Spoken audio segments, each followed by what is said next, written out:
میرے نبی کریم علیہ الصلوۃ والسلام کی صفائی کا، نفاست کا، حضور کے حسن کا، ظاہری حسن کا جو اللہ نے دیا تھا، اس کا حال یہ ہے کہ رب فرماتا ہے وَالضُّحَىٰ وَاللَّيْلِ إِذَا سَجَىٰ، محبوب تیرے چمکتے ہوئے چہرے کی بھی قسم ہو، اور جب اس کے گرد زلفیں چھا جاتی ہیں مجھے اس کی بھی قسم ہو۔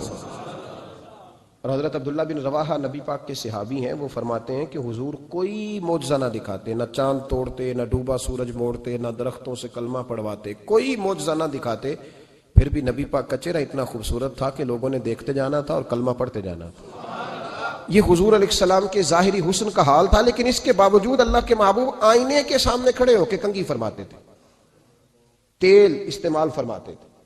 اللہ کے محبوب علیہ السلام اپنے بالوں کے درمیان سے مانگ نکالتے تھے، آدھے بال ایک طرف ہوتے تھے، آدھے ایک طرف ہوتے تھے، اور صحابہ فرماتے ہیں کئی دفعہ حضور امامہ اتارتے تو ان بالوں کے بیچ جو خوشبو لگی ہوتی اس کا رنگ بھی ہم دیکھا کرتے۔ حضور صاف لباس پسند کرتے تھے۔ ایک شخص کو حضور نے دیکھا، اس نے میلے کچیلے کپڑے پہنے، تو حضور نے ٹھنڈی آہ بھری، فرمایا کاش یہ دھو کے کپڑے پہنتا۔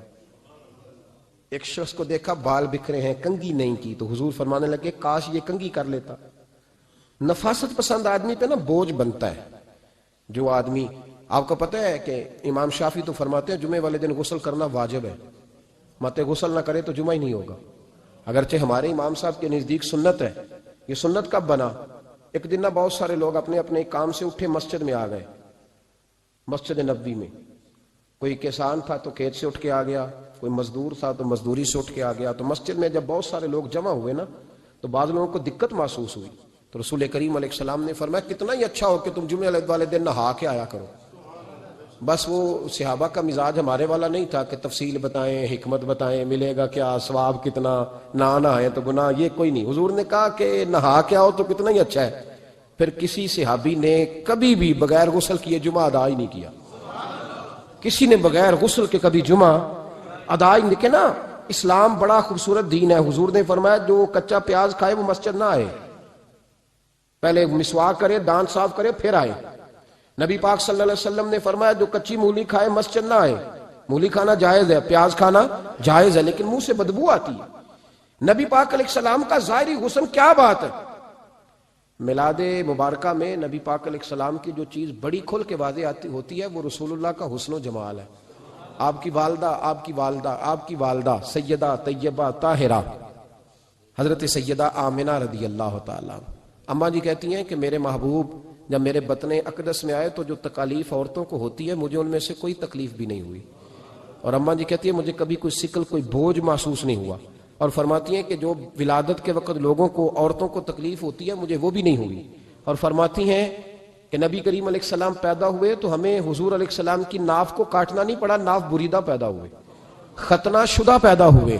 آپ کو پتہ ہے عورتیں غسل دیتی ہیں بچے کو پیدا ہونے کے بعد، لیکن میرے محبوب نے سجدہ ہی کر لیا پیدا ہوتے ہی، امتی امتی کہتے ہوئے پیدا ہوئے۔ حق نے فرمایا کہ بخشا الصلاۃ والسلام، اور پہلے سجدے پر روز ازل سے درود۔ میرے امام فاضل بریلوی کا جو انداز تکلم ہے نا، اس کی بھی حد ہی کوئی نہیں، کوئی حد ہی نہیں۔ کہاں تک ان کی محبت جاتی، کہنے لگے پہلے سجدے پہ روز ازل سے درود، یادگاری یہ امت پہ لاکھوں سلام، یادگاری یہ امت پہ لاکھوں سلام۔ بتائیے بغیر وضو کے، بغیر غسل کے سجدہ ہو جاتا ہے؟ تو حضور نے سجدہ کر کے بتایا کہ اللہ نے مجھے پاک صاف پیدا کیا ہے۔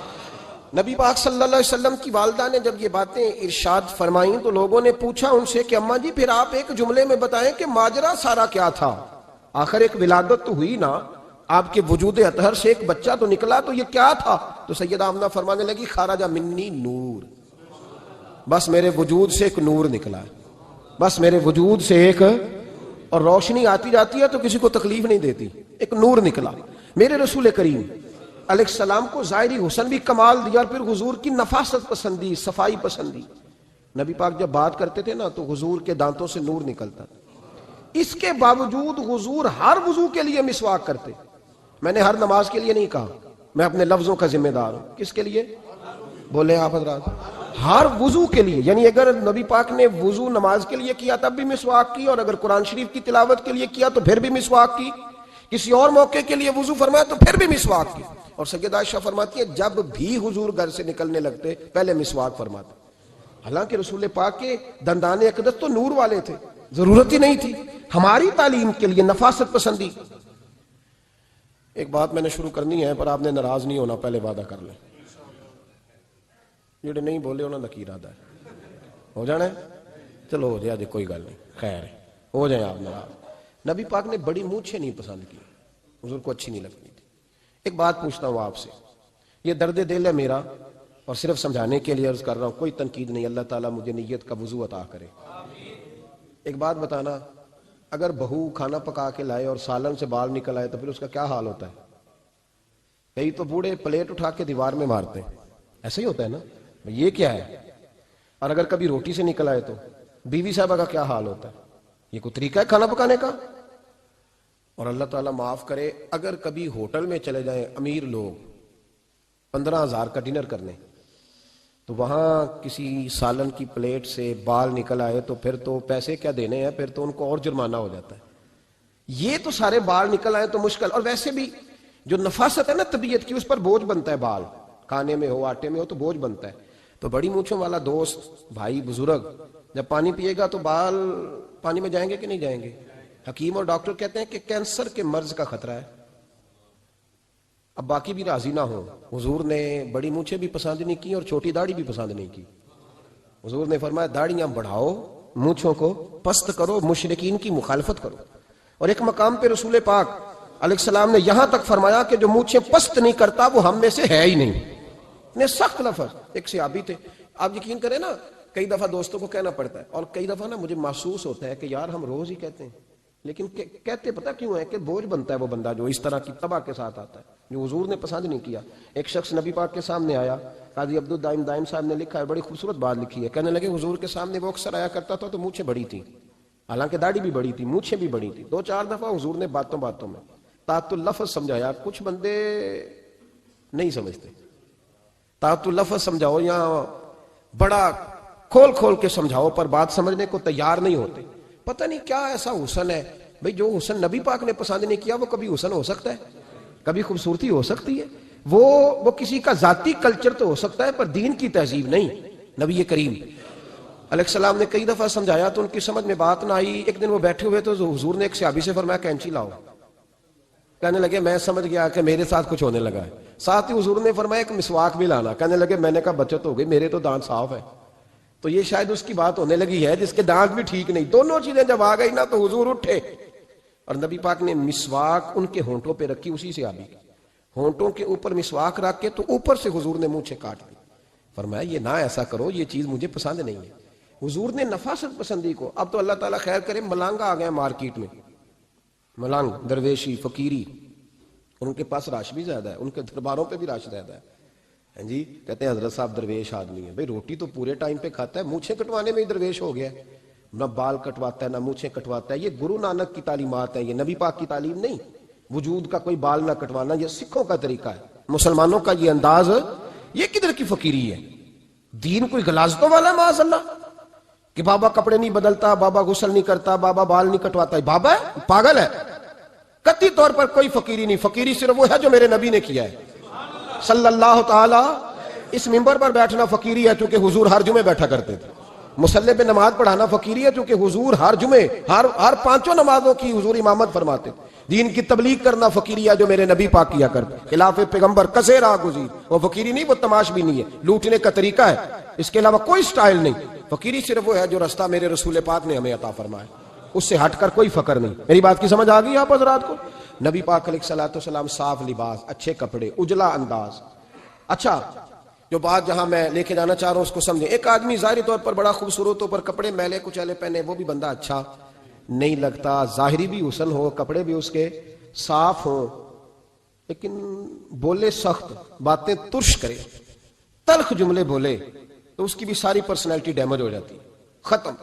بڑا اچھا آدمی تھا, بڑا نورانی چہرہ تھا, بڑی خوبصورتی تھی, بڑا صاف ستھرا تھا, بڑا پاکیزہ تھا, کپڑے بھی بڑے خوشبو والے پہنے ہوئے تھے, بڑے صاف ستھرے لباس میں ملبوس تھا. لیکن جب اس نے بات شروع کی اور بزرگ تھا, سفید داڑھی تھی, معاذ اللہ تعالیٰ کسی بچے کو گالی دے دی, اچھا لگتا ہے؟ مجھے بتائیں, اس کے پاس بیٹھنے کو دل چاہتا ہے؟ اس کی ساری پرسنالٹی جو ہوتی ہے وہ خراب ہو جاتی ہے. شخصیت کا جو ایک بھرم ہوتا ہے وہ ٹوٹ جاتا ہے. ایک روایت میری نظر سے گزری اور کیا ہی انداز ہے, امام زرقانی نے لکھی. ایک صحابی ہیں حضرت ابو قرصافہ رضی اللہ تعالیٰ عنہ، حضرت ابو قرصافہ رضی اللہ تعالیٰ عنہ فرماتے ہیں میں چھوٹا تھا، میری اماں اور میری خالہ مجھے ساتھ لے گئیں. میں نے کہا کہاں جانا ہے؟ کہنے لگے آؤ نبی پاک کا کلمہ پڑھنے جانا ہے.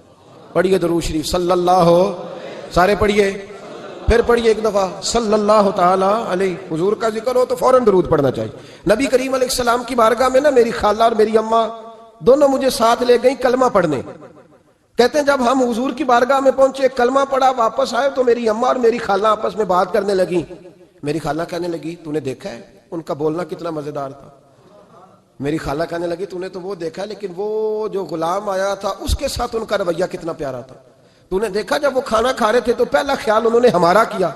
بار بار وہ ان کا ذکر کرتی، کہتے آپس میں حضور کی شانیں بیان کرتی، میری اماں بھی میری خالہ بھی. بالآخر بات لمبی ہو گئی تو میری اماں بولی، کہنے لگی بس کر، ہم کتنی عظمتیں بیان کریں گے، مجھے تو 3 باتیں سمجھ میں آئی ہیں. کتنی؟ 3 باتیں مجھے سمجھ میں آئی ہیں. کہا وہ کیا؟ تو کہنے لگی ما رأینا مثل ھذا الرجل احسن وجھا ولا القى ثوبا ولا البنا کلاما. کہنے لگی مجھے تو 3 باتیں سمجھ میں آئی ہیں کہ نہ اتنا خوبصورت چہرے والا کوئی شخص دیکھا ہے، اور نہ اتنے صاف کپڑوں والا کو دیکھا ہے، اور نہ ہی اتنی میٹھی بولی بولنے والا کوئی دیکھا ہے. تینوں باتوں کی کمال ہے. ظاہری حسن بھی کمال، کپڑوں کی صفائی بھی کمال، اور رسول پاک کا بولنا بھی کمال، لب و لہجے میں مٹھاس بھی خوبصورتی والی. یہ اصل حسن ہے کہ ظاہراً بھی انسان بڑا منزہ ہو، باطناً بھی بڑا صاف ستھرا ہو. میرے رسول پاک علیہ الصلوۃ والسلام کا طریقہ مبارکہ پتہ کیا تھا؟ حضور صلی اللہ تعالی علیہ وآلہ وسلم جب مسجد میں نماز پڑھ لیتے تو حضرت جعفر رضی اللہ تعالیٰ عنہ فرماتے، بخاری کی حدیث ہے، فرماتے ہیں میں مدینہ شریف میں آیا تو حضور نماز پڑھ لیتے تو صحابہ نبی پاک کے پاس آتے اور حضور کا دست مبارک پکڑ کے پہلے چومتے پھر چہروں پہ ملتے، پہلے چومتے پھر چہروں پر. نبی پاک کے صحابہ حضور کے قدم بھی چوما کرتے، قدموں میں جھکا کرتے تھے. یہ تو بھائی اس وقت پتہ چلتا ہے جب کسی سے پیار ہو جاتا ہے، جب کسی بندے سے. میں اکثر مثال دیا کرتا ہوں اکثر کہ کسی کا بچہ پیشاب کرے تو کہہ آتی ہے، الٹی آتی ہے، لیکن اپنا بچہ بالوں میں بھی کر دیتا ہے، پھر کوئی کہہ نہیں آتی چونکہ اپنا ہے نا، پیار ہو گیا نا.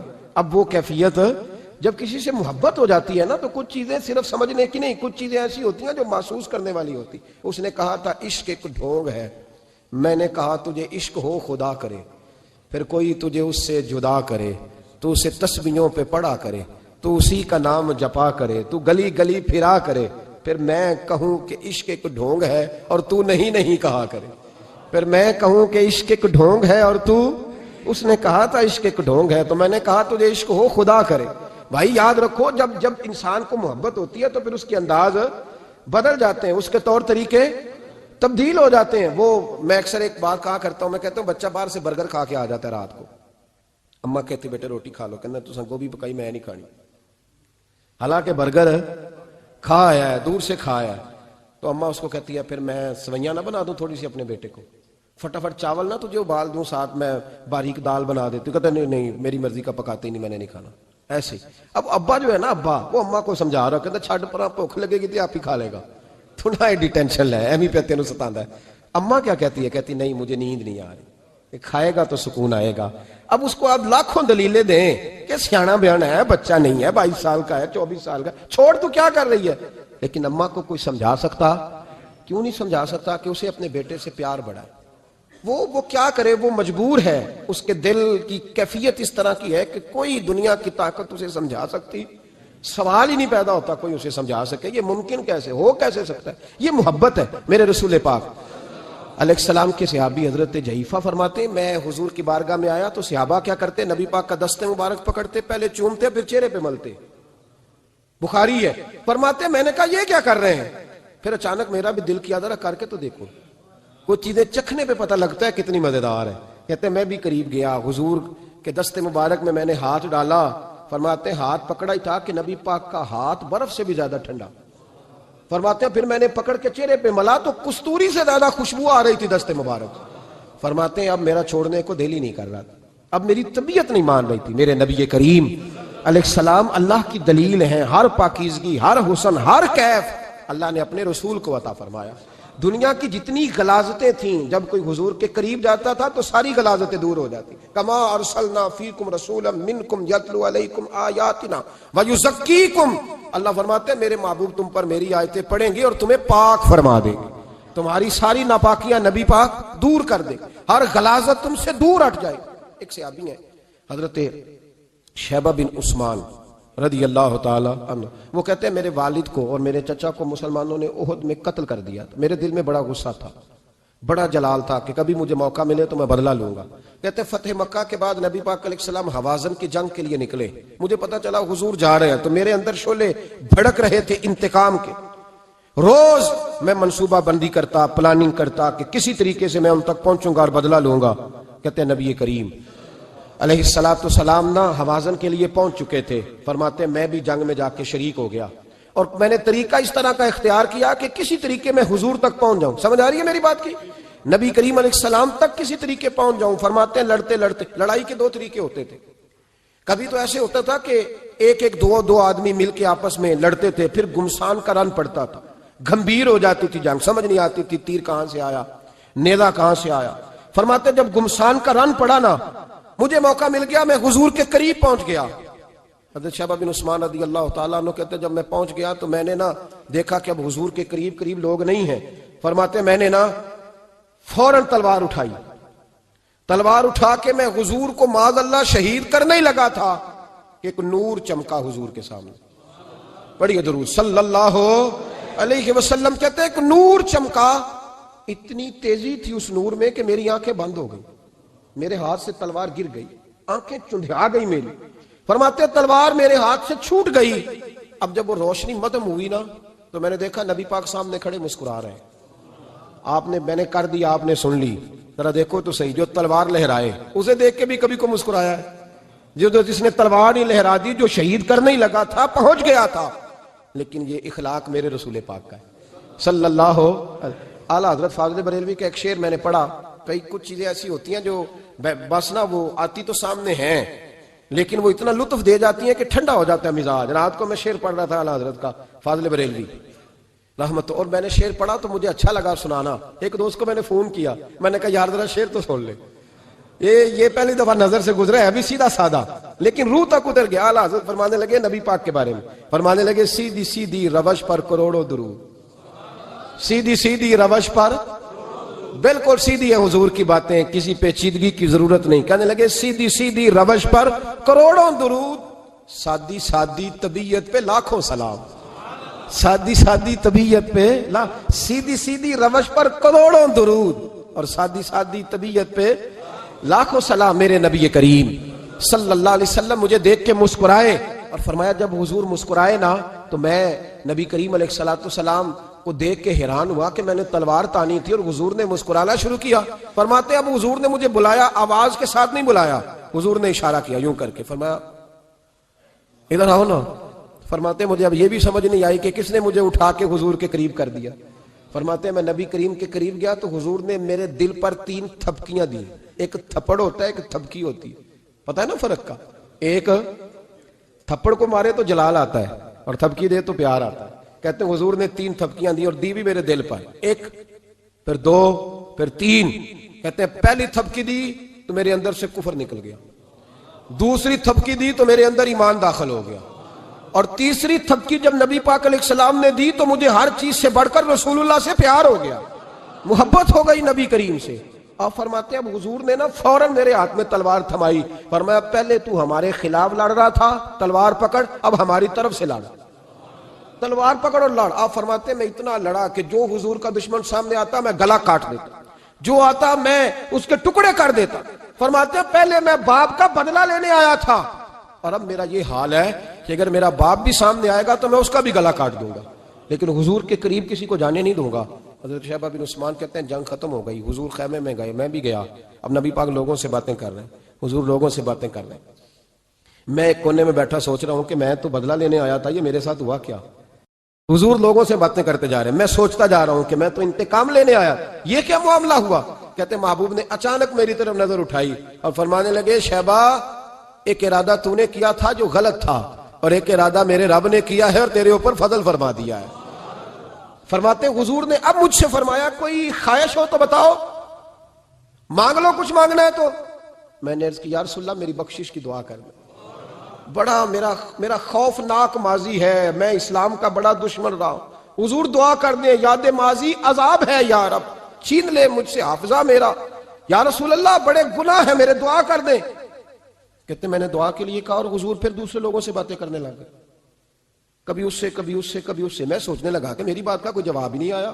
جب تو 3 بار میں نے سوچا تو میرے کریم نے پھر توجہ میری جانب کی اور فرمایا تو نے بخشش کی دعا کا کہا تھا، میں نے سن لیا ہے، رب کریم نے تیری بخشش فرما دی ہے، اللہ نے تجھے بخش دیا ہے، تیری خطائیں رب کریم نے معاف کر دی۔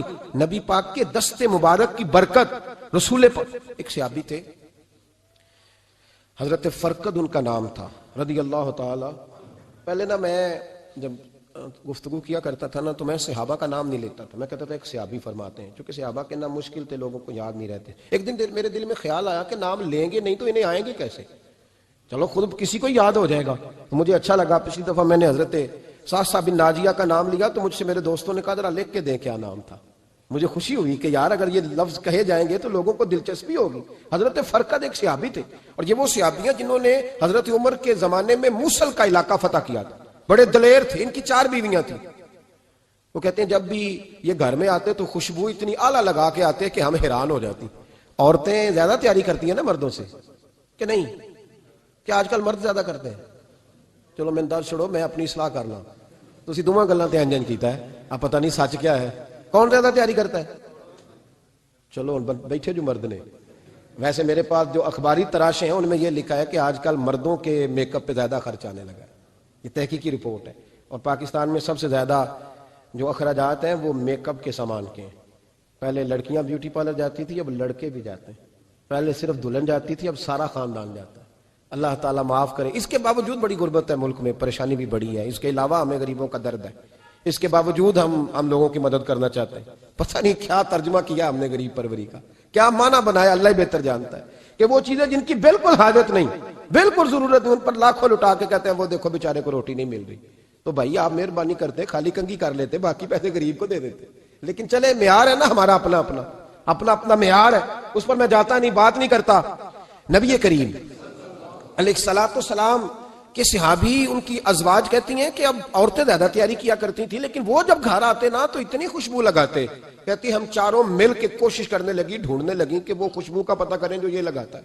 ہم نے بازار سارے تلاش کر لی۔ عرب کے اندر آج بھی خوشبو کا بڑا شوق ہے اور بڑی مہنگی خوشبو ملتی ہے، کبھی آپ بازار جائیں، کہتی ساری خوشبوئیں لگا لی، تھک گئیں۔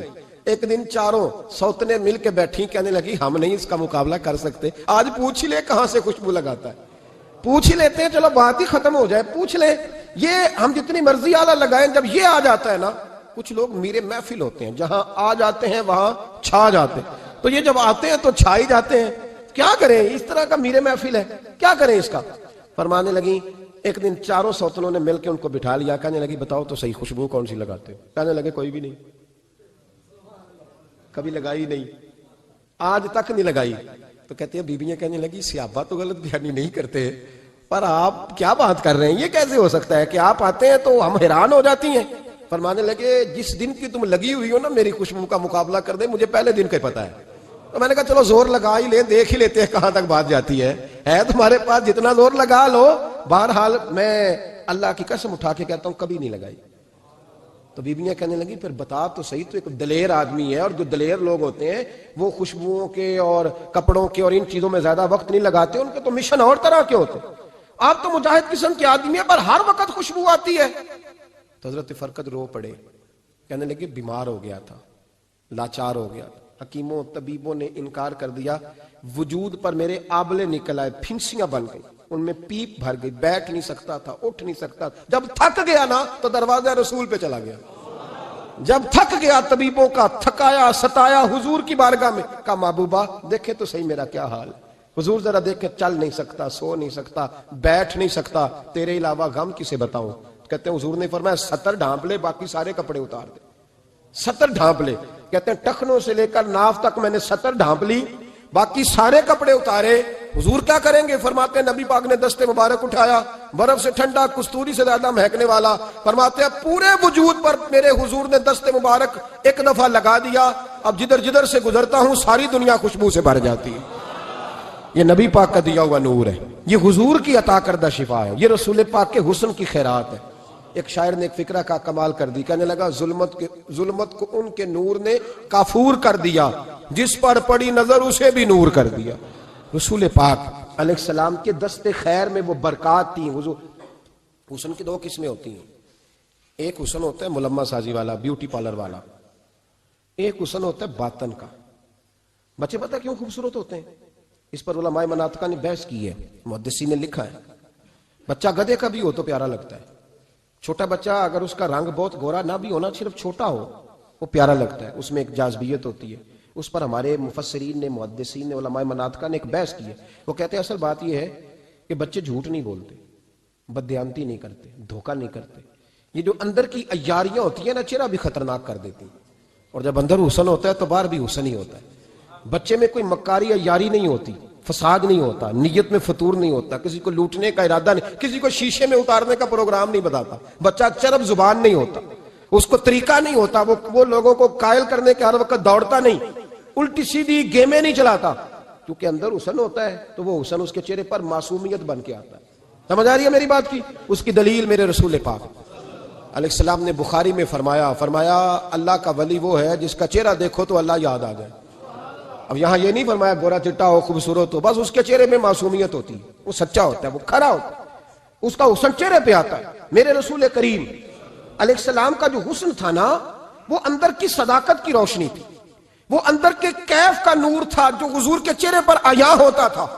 اس لیے نبی پاک کا چہرہ جو تھا وہ آنکھیں چدھیاتا نہیں تھا، بلکہ آنکھوں کو اچھا لگتا تھا۔ شاہ عبد الرحیم صاحب محدث دہلوی شاہ ولی اللہ صاحب کے والد ہیں، اور ہمارے بر صغیر پاک و ہند میں جتنے بھی مسالک ہیں یہ سارے شاہ ولی اللہ صاحب کے شاگرد بنتے ہیں۔ وہ کہتے ہیں میرے ابا جی نے خواب دیکھا اور خواب میں انہیں رسول اللہ کا دیدار نصیب ہوا۔ تو نبی کریم علیہ السلام کی بارگاہ میں شاہ ولی اللہ صاحب کے ابا جی کہنے لگے حضور ایک بات بڑی اڑ گئی ہے میرے دل میں، بڑی، تو کتابوں سے جواب نہیں ملا، آج رب کریم نے موقع دیا ہے اس سوال کا جواب۔ تو عبد الرحیم پوچھو کہ یا رسول اللہ حضرت یوسف کا حسن دیکھ کے لوگوں نے انگلیاں کاٹ لی، پر آپ کو تکنے والے تکتے ہی رہے، کوئی بھی ہوش نہیں ہوا، کسی نے انگلی نہیں کاٹی۔ تو کہتے محبوب نے فرمایا عبد الرحیم رب کریم نے اپنی غیرت کے ساتھ میرے حسن پر 70,000 پردے ڈالے، یہی بہتر ہے کہ پردوں میں وہ پردہ پوش رہے، وہ اگر پردے اٹھا دے تو کسے ہوش رہے۔ فرمایا 70,000 پردوں میں چھپا ہوا حسن ہے، ورنہ کسی کی طاقت تھی کوئی بات کر سکتا، جرت تھی کسی شخص کی؟ میرے حبیب پاک سید عالم حضرت عبداللہ ابن سلام رضی اللہ تعالیٰ عنہ اہل یہود کے بڑے عالم تھے۔ فرماتے میں تورات زبور انجیل کا جاننے والا تھا۔ جس دن حضور مدینہ طیبہ ایک قصوہ نامی اونٹنی پر بیٹھے تھے، میں حضور سے مناظرہ کرنے، بحث کرنے آیا، میرے ساتھ میرے شاگرد تھے، ارادہ تھا بحث کروں گا، نبی پاک کو بڑے معاذ اللہ کڑوے کڑوے سوال کروں گا۔ کہتے ہیں حضور بیٹھے تھے قصوہ نامی اونٹنی پہ اور گردن مبارک جھکی ہوئی، ہونٹوں پر حضور کے زیر لب ہلکی سی مسکراہٹ تھی۔ نبی پاک تھوڑا بولتے تھے پر جتنا بولتے تھے وہ دلوں میں اترتا جاتا تھا۔ فرماتے ہیں میں جب گیا نا، میرے شاگرد ساتھ تھے، مناظرہ کرنے گیا، مناظرہ شاگرد ساتھ تھے، فرماتے ہیں میں بڑے سوالات تیار کر کے گیا، پر حضور گھوڑے پہ بیٹھے تھے، دو باتیں میں نے سنی۔ حضور نے فرمایا رشتہ داروں سے اچھا سلوک کرو، اپنے غلاموں کا خیال کرو۔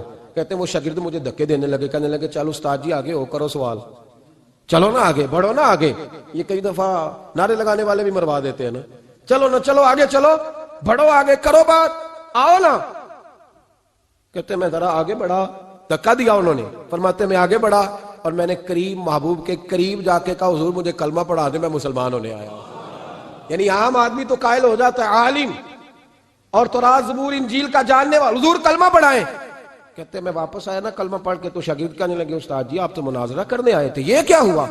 تو یہ لفظ ہے حضرت عبداللہ ابن سلام کے، فرمانے لگے تم نے نبی پاک کا چہرہ نہیں دیکھا، ان کی آنکھوں کی روشنی نہیں دیکھی، تم نے چہرے کی معصومیت نہیں دیکھی، لب و لہجے کا وقار نہیں دیکھا؟ کتنے دنوں کے تھکے ماندے آج وہ مدینے پہنچے، پر ان کے لب و لہجے میں کوئی اکتاہٹ، کوئی تھکاوٹ، کوئی لفظوں میں جھول تم نے دیکھا ہے؟ فرمانے لگے جس کا اس طرح کا چہرہ ہوتا ہے وہ جھوٹا نہیں سچا ہوا کرتا ہے۔ میرے نبی پاک علیہ السلام کے غلام حضرت طارق بن عبداللہ رضی اللہ تعالیٰ عنہ فرماتے ہیں کلمہ پڑھنے سے پہلے ایک دفعہ ہمارا سارا قبیلہ تجارت کے لیے نکلا تھا، اور اس وقت منظر یہ ہوتا تھا کہ ہم اپنی عورتوں کو بھی ساتھ لے جاتے تھے، 6 مہینے سفر کرنا ہوتا تھا، اونٹ گھوڑے ہم بیچا کرتے تھے، عورتیں بھی ساتھ رہتی، کھاتے بھی پکاتے بھی۔ کہتے ایک سفر سے ہم واپس آ رہے تھے تو مدینے کے باہر صحرا میں ہم نے پڑاؤ کیا، اکیلے رسول پاک صلی اللہ، پھر ایک دفعہ پڑھیے گا ایک دفعہ پھر کہیے گا صلی اللہ تعالی علیہ وسلم. کہتے ہیں نبی پاک تنے تنہا اکیلے حضور نہ سیر کرتے کرتے کرتے کرتے ہمارے قافلے کے پاس سے گزرے, خیمے لگے تھے, پڑاؤ کیا, محبوب تشریف لے آئے.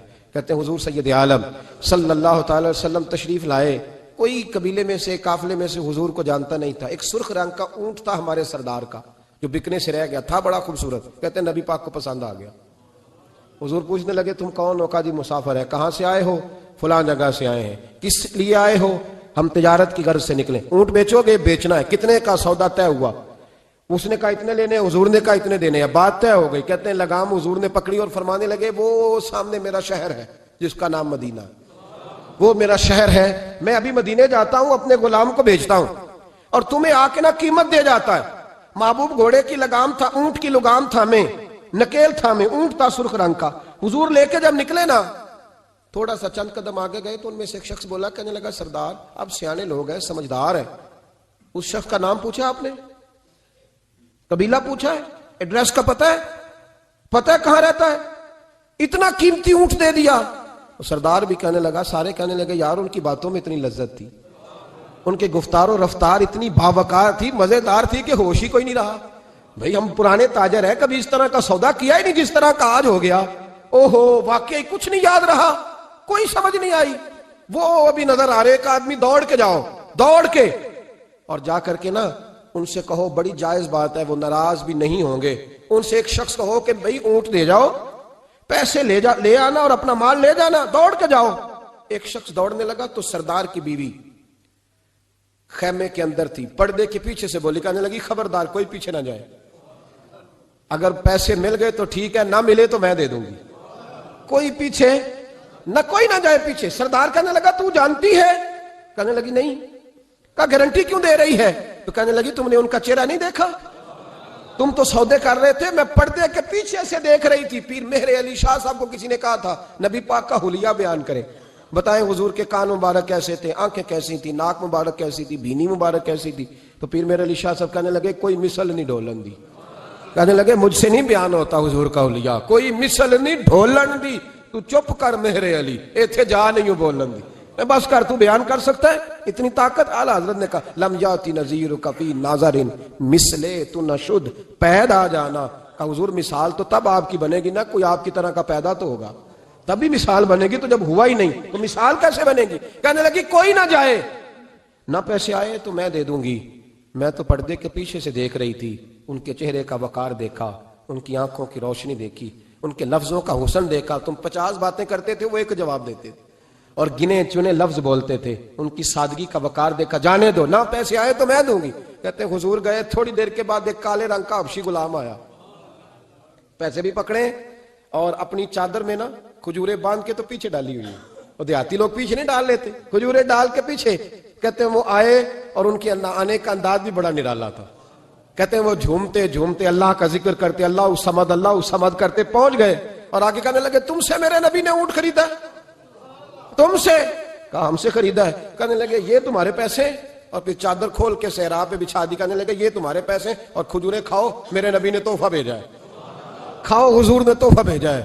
تو وہ سردار کی بیوی اوٹ ہٹا کے کہنے لگی, وہ کالے رنگ کے حبشی غلام, انہیں کھجوریں کھلا اور مجھے اس عزت والی ماں کا نام بتا جس کے گھر میں ایسا لال پیدا ہوا.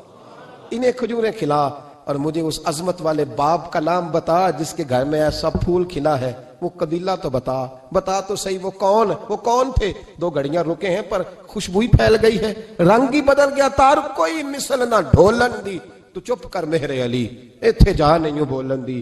حضرت طارق بن عبداللہ کہتے ہیں جناب بلال فرمانے لگے وہی تو اللہ کے آخری رسول ہے, وہی تو خاتم المرسلین ہیں, وہی تو ہیں جنہیں اللہ نے ساری انسانیت کے لیے نمونہ عمل بنایا. کہتے ہیں ہم اونٹ بیچنے گئے تھے پر سارے کا سارا قبیلہ ہی مسلمان ہو گیا. نبی پاک کی حضور کے ظاہری حسن کے تذکرے ہماری اولادوں کو آنے چاہیے. ایک شعر مرحوم اعظم چشتی نے کہا تھا, کمال کر دی. کہنے لگے سمجھا نہیں ہنوز میرا عشق بے ثبات, تو کائنات حسن ہے یا حسن کائنات. میں آج تک سمجھ نہیں سکا. سمجھا نہیں ہنوز میرا عشق بے ثبات, تو کائنات حسن ہے یا حسن کائنات. بھائیو وہ سارے طریقے اپناؤ جو رسول پاک نے عطا فرمائے. حسن بھی نبی پاک کے طریقوں میں ہے, پاکیزگی بھی نبی پاک کے طریقوں میں ہے, بقا بھی حضور کے. اور جو چاہتا ہے نا دنیا میں سب سے خوبصورت بن جائے، نظر آئے اور اس کی خوشبو سے لوگوں کے دل ٹھنڈے ہوں، وہی طریقہ اپنائے جو میرے نبی نے عطا کیا ہے. آخر دعوانا ان الحمدللہ رب العالمین. مصطفیٰ مصطفیٰ مصطفیٰ